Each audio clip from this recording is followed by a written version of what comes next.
George, 35 years ago, I saw this stat. There were 5 foreign players in the NBA. They comprised 1.6%.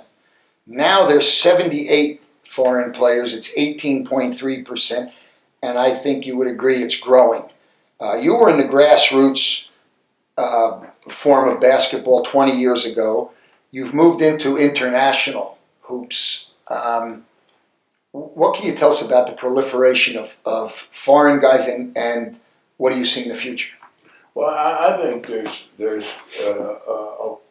huge evidence that would suggest that the game is authentically a global game now, both from a player standpoint and from a coaching standpoint.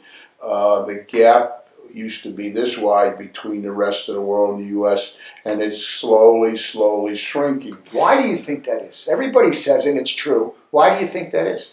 Well, I think one that the coaching has changed globally. I think there's a greater emphasis put on skill development, perhaps maybe even a superior skill development process in Europe and around the globe than there is in the U.S. I think that almost every major country in the world today has their own professional league. I think there's a greater emphasis placed on basketball.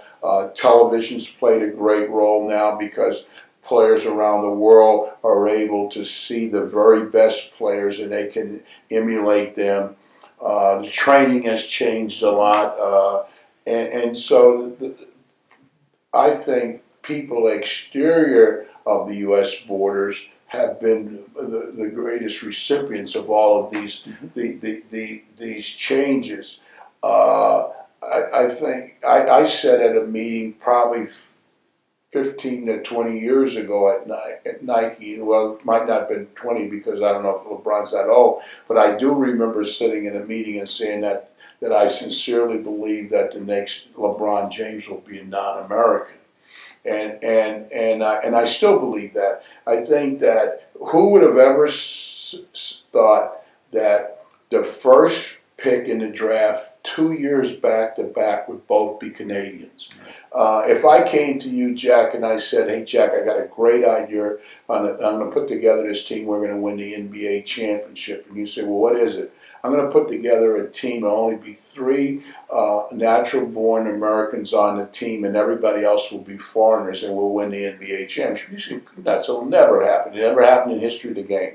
And yet that's exactly what the Spurs have done. 5 times. And so what I think we're seeing is that there's an evolution of the game taking place before our very eyes right now. I think it's good for the game. I think it'll grow the game on a global basis, and the game will be healthier. Can we ever come to the position where we'll be equal with soccer? It'll take some time. I don't know if we'll ever see it in our lifetime, but I'm not even sure that that's all that relevant. I think that we should grow the game globally and expand it to its nth degree, and then we'll just see where it all settles.